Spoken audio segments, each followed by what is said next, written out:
Tout d'abord, je voulais remercier le comité d'organisation de me permettre de partager avec vous les réflexions que l'on a eues dans le cadre de l'équipe Trajectoire d'innovation en santé, qui est une équipe INSERM tout à fait novatrice et atypique, qui est dirigée par une juriste et qui regroupe des personnes d'horizons assez différents, des sciences humaines et sociales.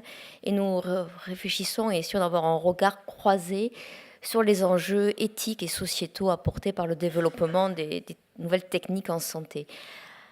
Alors, en effet, le développement du séquençage haut débit nous offre un modèle tout à fait intéressant pour étudier une technique qui est en développement, un savoir qui est encore en construction et surtout des décisions pratiques qui vont engager les projets de vie des patients. Ces techniques, elles ont été tout d'abord développées dans le cadre de la recherche et elles sont aujourd'hui évaluées en clinique. Alors trop vite pour certains, pas assez vite pour d'autres, j'ai entendu tout à l'heure. Mais la question qui va se poser maintenant de façon pratique sur le plan médical, ça va être donc comment convertir un instrument de recherche en un instrument clinique, c'est-à-dire comment cibler le champ d'investigation de l'analyse pour pouvoir retenir l'information qui va être utile pour notre patient. C'est la question qu'on se pose dans le cadre du soin. Donc la question du retour des résultats, dont on va les appeler secondaires, occupe une part importante des discussions, mais le débat évolue très vite et on se pose plus simplement la question des responsabilités que les laboratoires, les médecins ont envers le patient et de la légitimité du retour de ces résultats. Est-ce qu'il faut les rendre ou pas? Mais on va beaucoup plus loin. Est-ce qu'on doit garder ces résultats longtemps? Est-ce qu'il faut qu'on les conserve? Est-ce qu'on peut les réutiliser dans le cadre de la recherche? Est-ce qu'il faut qu'on aille chercher activement d'autres types d'informations qui sont potentiellement utiles pour le patient ou sa famille?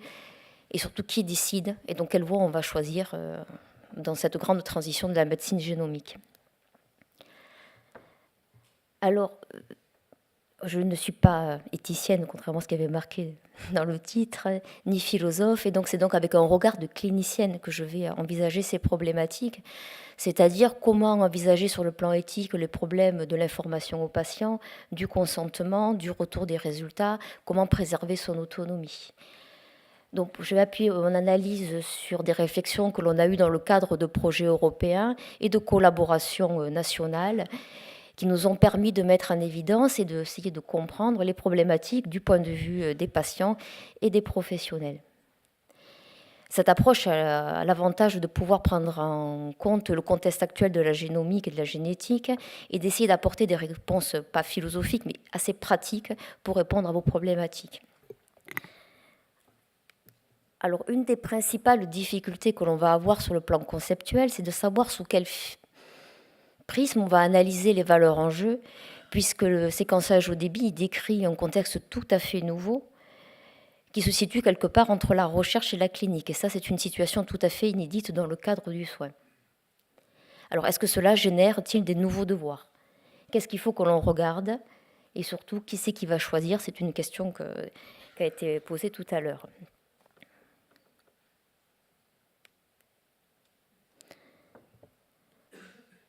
Donc, ces techniques, elles ne sont pas très raffinées dans la possibilité de pouvoir cibler une séquence d'ADN particulière. De fait, elles vont générer tout un type d'informations, alors qu'on peut appeler découvertes fortuites, incidentes.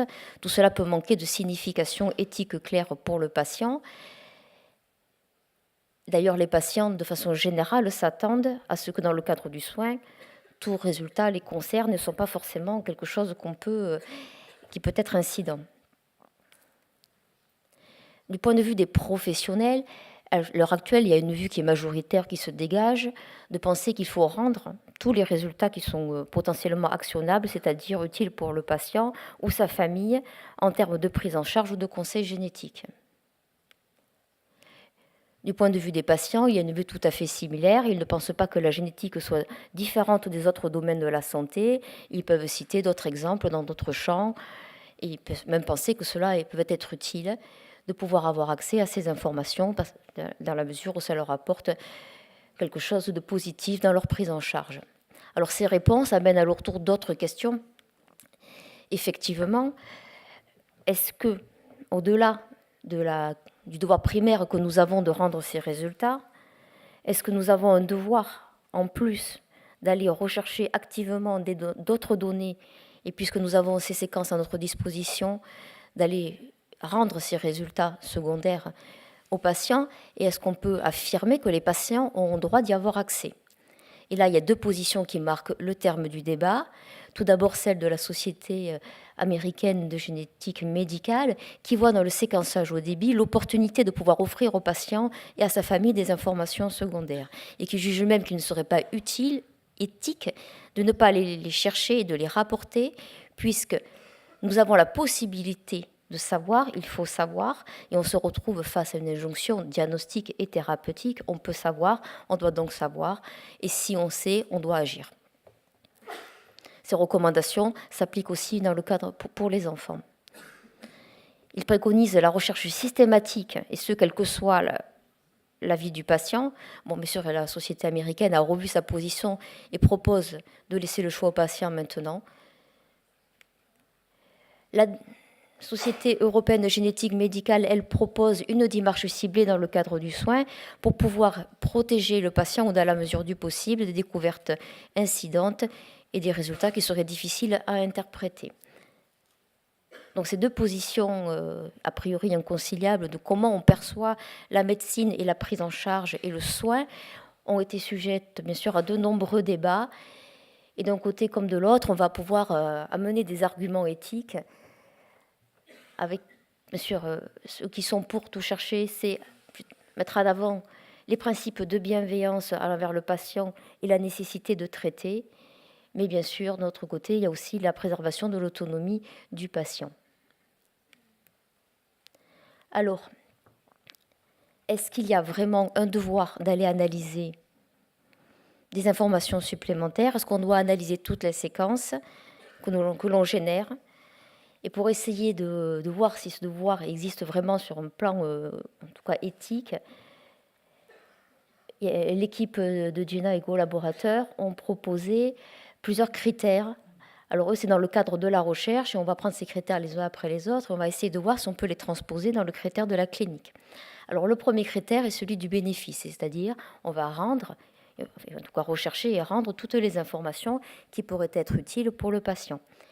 Mais si on parle d'un dépistage systématique d'un panel de gènes, il ne va plus falloir que cette information médicale elle soit utile pour un patient donné. On va peu discuter au cas par cas de savoir si je rends ce résultat incident pour un patient donné. Il va falloir réfléchir à des critères qui vont correspondre à tous les patients et pour une cinquantaine de gènes, ou plus. Et or, cela paraît très compliqué à l'heure où on ne connaît pas la prévalence, l'incidence, la fréquence de la plupart de ces mutations en population générale. Si par exemple on prend une mutation qui serait trouvée par hasard chez une patiente dans le gène BRCA2, est-ce qu'on va pouvoir proposer la même surveillance et la même prise en charge qu'une patiente dans une famille à risque? Alors qu'on sait que cette surveillance, elle est lourde de conséquences potentiellement iatrogènes si on passe à la mastectomie totale dans une but prophylactique. La charge de travail, j'irai rapidement. Je crois que toutes les présentations avant ont montré qu'à l'heure actuelle, il était extrêmement difficile sur le plan technique et sur le plan économique, cela aussi allait coûter très cher en termes de retour et d'analyse, de pouvoir demander au laboratoire d'analyser systématiquement un panel de 50 ou 100 gènes supplémentaires. En plus, ça demande aux médecins de développer des compétences supplémentaires qui sont au-delà de son champ de compétences dans la maladie sur laquelle il a l'habitude de travailler. Et on a parlé aussi tout à l'heure de la problématique des agréments au niveau des laboratoires et des médecins. Le troisième critère qui a été mis en avant par le Collège américain de génétique médicale est celui de l'accès unique du whole génome ou du séquençage à large échelle pour un patient. Et là, c'est l'opportunité de pouvoir offrir cette information supplémentaire de santé pour les patients. Alors là, on peut se poser la question de l'équité. Finalement, si ce dépistage il est si important et s'il peut apporter tant de bien sur le plan de la santé, pourquoi on va le proposer qu'à un certain groupe de patients et pourquoi pas l'étendre en population beaucoup plus large? Donc à l'heure actuelle, ça c'est le pointeur, moi j'y arrive pas, puisque le bénéfice est difficile à estimer. On manque vraiment de données pour pouvoir le calculer de façon plus précise chez les patients. La charge de travail reste encore lourde. La problématique de l'accès unique, bon, elle est assez discutable sur un plan éthique. Il ne semble pas raisonnable que d'imposer cet impératif, du moins sur un plan juridique, économique, et encore moins sur un plan éthique. Mais dans le futur, les choses vont évoluer et on peut penser que dans un futur proche, on puisse nous demander, et ces choses-là vont devenir peut-être la pratique quotidienne. Alors, ça pose vraiment la question, finalement, est-ce qu'on doit maintenir des analyses ciblées ou utiliser ces techniques, sachant qu'elles vont générer ces informations supplémentaires qu'il va falloir rendre et gérer? Et ça pose surtout la question, finalement, quelle voie on va prendre sur le chemin de l'éthique dans notre réflexion et surtout qui va décider? Le médecin, mais le médecin, c'est lui qui prescrit, donc c'est lui qui a la lourde charge de rendre les résultats aux patients, qu'ils soient incidents, ou qui soit de nature incertaine. Mais le médecin, est-ce qu'il a encore la maîtrise de la prescription aujourd'hui? On voit que les laboratoires abandonnent petit à petit les analyses ciblées pour passer les gènes sur des panels, et bientôt, pour des raisons médico-économiques, on va pouvoir proposer des exomes ou des whole génomes. Le laboratoire, les panels, ils sont designés selon les thématiques de chaque laboratoire, en fonction aussi de contraintes techniques, en fonction du type de gène. Et on peut se demander finalement quelle est la légitimité de chaque laboratoire pour décider de qu'est-ce qu'on va mettre sur tel panel de gènes. Qui va pouvoir vérifier ces panels si un laboratoire se met à rajouter une mutation de TP53 sur un panel de gènes de déficience intellectuelle, par exemple, qui sera passé chez les enfants? Si on interroge l'Agence de la biomédecine, ils pensent que cela relève mais sur des compétences des laboratoires qui ont l'accréditation pour ça. Donc, est-ce qu'il ne faudrait pas que l'Agence de la biomédecine ou d'autres instances aient un devoir de regard sur le développement des panels, ou qu'il y ait, en tout cas, comme on le voit de plus en plus, une réflexion collective, collégiale de la communauté pour savoir qu'est-ce qu'on va implémenter et qu'est-ce qu'on va analyser. Cependant, on voit que dans la présentation de Martin, que cette réflexion, elle est surtout sur des rationnels scientifiques et sur des raisons pratiques médico-économiques. Est-ce qu'il ne faudrait pas qu'on y rajoute des réflexions éthiques? Est-ce qu'il ne faut pas que les associations de patients participent aussi à la réflexion de comment on va designer les panels? Les autorités administratives, elles risquent de raisonner surtout en termes économiques. Et se pose la question, bien sûr, des patients. Finalement, quel est leur choix? Est-ce qu'ils vont vraiment avoir le choix de cette décision? Est-ce qu'ils peuvent encore l'avoir? La plupart des professionnels interrogés pensent que l'information génétique appartient aux patients et qu'ils devraient pouvoir accéder à ces résultats secondaires. Mais les patients, est-ce que la possibilité d'accès va être, et ce choix-là va être facile à faire pour eux? Est-ce qu'ils pourront encore exercer leur autonomie, c'est-à-dire encore exercer leur droit de savoir ou de ne pas savoir? Avoir accès à cette information expose bien sûr les patients à des choix difficiles. Et l'expérience du diagnostic présymptomatique nous montre bien toute la complexité du choix d'un patient devant un risque familial qui est connu. Alors comment va réagir le patient et comment il va faire pour choisir devant une multitude de risques pour des pathologies dont il ne connaissait même pas l'existence 5 minutes avant dans la salle de consultation. Donc, qu'est-ce que cet accès, cette nouvelle possibilité, ça lui offre finalement un nouvel espace de liberté, ou au contraire, est-ce que ça l'enferme dans un avenir subi? Et ça questionne vraiment la possibilité de maintenir ce droit à un avenir ouvert, et ça devient vraiment un enjeu de la relation de soins. On peut aussi questionner la possibilité qu'avait le patient de ne pas savoir, si l'on suivit les premières recommandations de la Société américaine de génétique médicale. Au départ, il pensait que les patients ne pouvaient pas avoir ce choix, puisque dès lors que l'on faisait un séquençage large, on allait forcément se retrouver devant des résultats secondaires.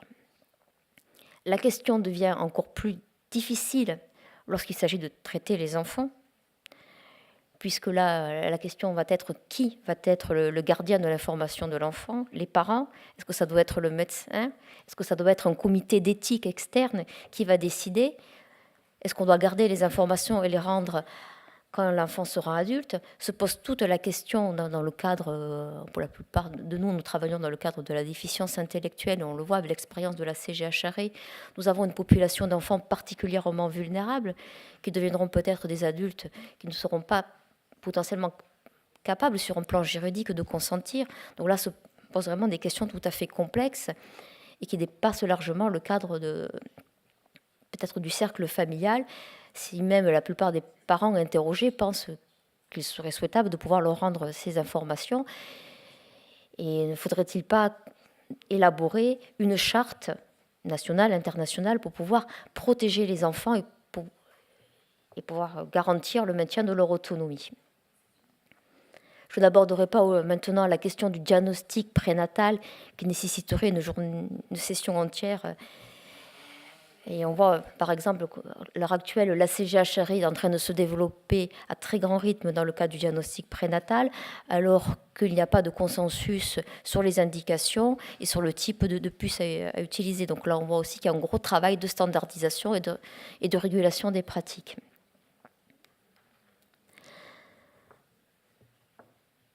Donc on voit que les guides éthiques qui servent à accompagner ces nouvelles techniques dans le domaine du soin sont encore en développement et vont nécessiter encore de nombreuses réflexions.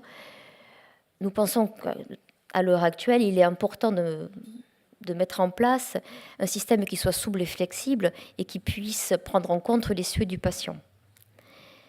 Et qu'un système de double filtre au niveau du laboratoire et au niveau de la consultation permettrait d'une part de prendre en compte l'essai des patients et pouvoir adapter les filtres au niveau du laboratoire.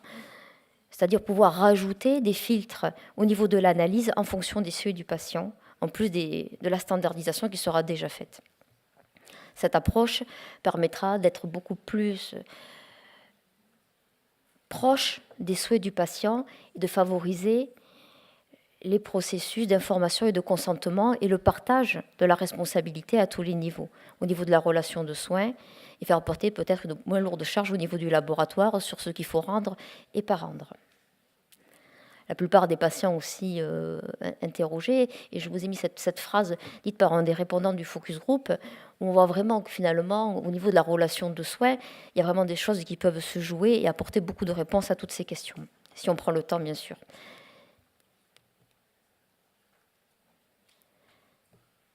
Alors pour conclure,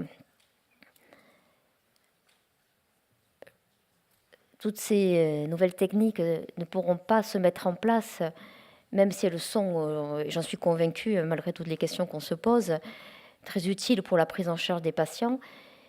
Mais il va falloir absolument intégrer toutes les valeurs et savoir vraiment quel type de médecine nous voulons pour demain. Toutes les réflexions que nous avons, et si l'on voit que maintenant et ce développement et tous les cadres qu'on peut mettre en place, et de montrer que ces techniques elles sont utiles, on ne peut pas non plus se laisser complètement assujettir par un impératif technique. Ce n'est pas parce que ça sera plus facile de faire du whole genome, ça serait peut-être plus rentable sur un plan économique, que cela doit imposer un nouveau système de soins. Si par exemple on se met à développer ces techniques demain en période néonatale, on peut se poser la question de quelle société aurons-nous si dès la naissance on ampute à chaque citoyen le droit à un avenir ouvert. Et je conclurai sur cette phrase de répondant à un focus group que je vous laisse lire et méditer toute la soirée et pour plus tard encore. Merci.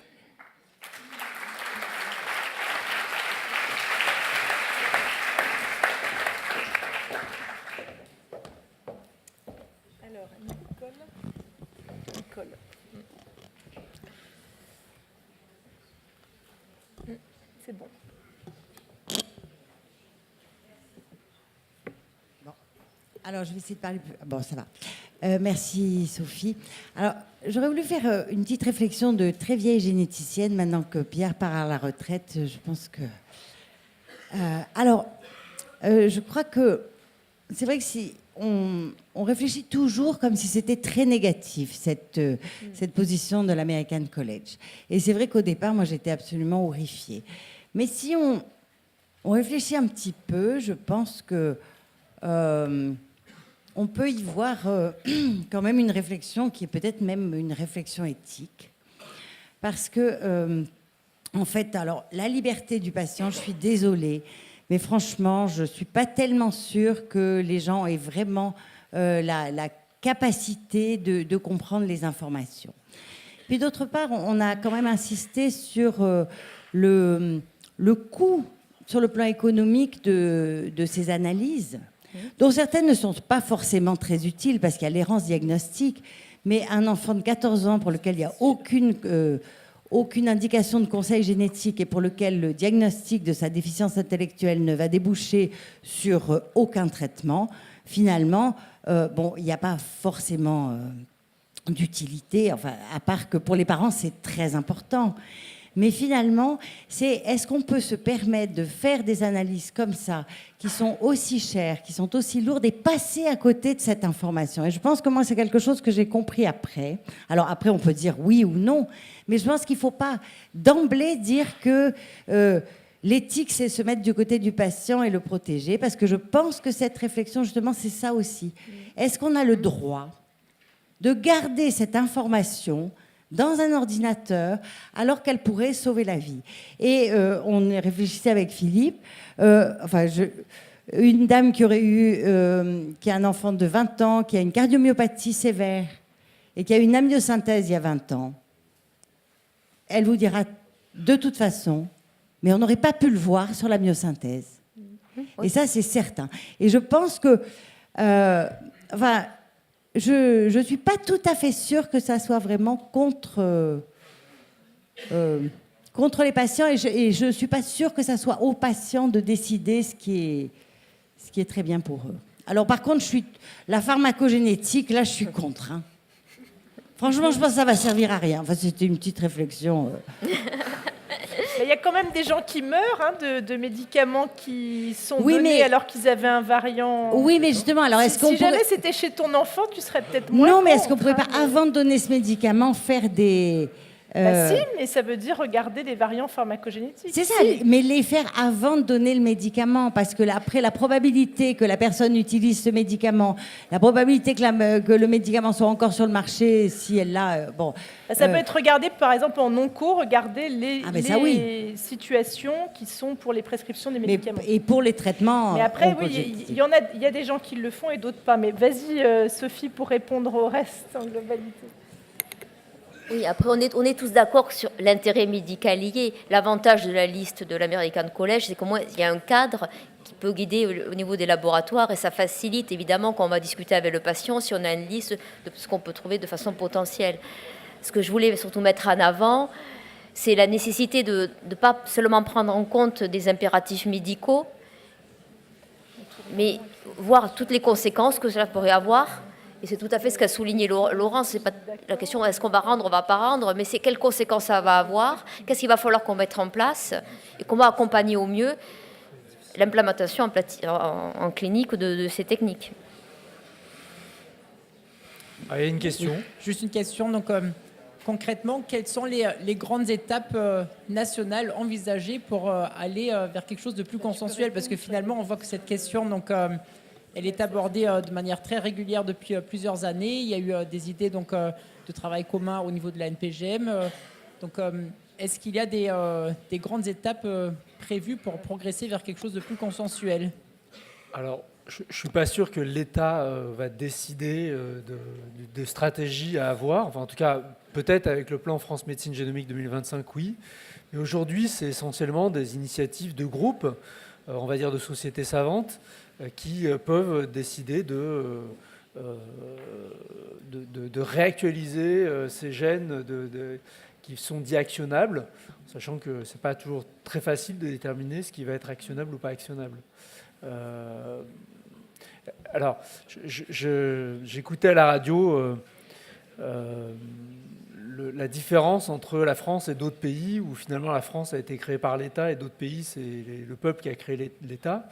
Et donc, ils expliquaient qu'on attendait trop de l'État, en fait. Donc, je ne sais pas si j'ai répondu à tes questions par une question, mais voilà. Ce qu'on peut dire en parallèle, c'est que dans le projet pilote déficience intellectuelle, il a été décidé de regarder et rendre aux patients la liste des 59 gènes de la CMG, et je m'attendais à ce que ce soit une discussion longue, parce qu'il y a eu des discussions longues sur des autres choses qui étaient probablement acquises, et il n'y a eu pas de discussion dessus. Donc ça sera regardé. Et c'était attendu. Après, je ne suis pas sûre complètement que de tout vouloir absolument uniformiser dans ce domaine-là soit souhaitable ou faisable parce qu'il faut tenir compte aussi des contextes nationaux, des cultures qui sont différentes, des pratiques médicales et surtout des systèmes juridiques vis-à-vis de l'information génétique. Donc ça peut être aussi très compliqué de vouloir l'uniformiser à tout prix. Après, tous ces projets ont été faits, ces recommandations aussi au niveau européen. Donc il y a quand même une homogénéisation qui s'est faite à travers Eurogentest et la Société européenne de génétique pour uniformiser les pratiques au niveau européen.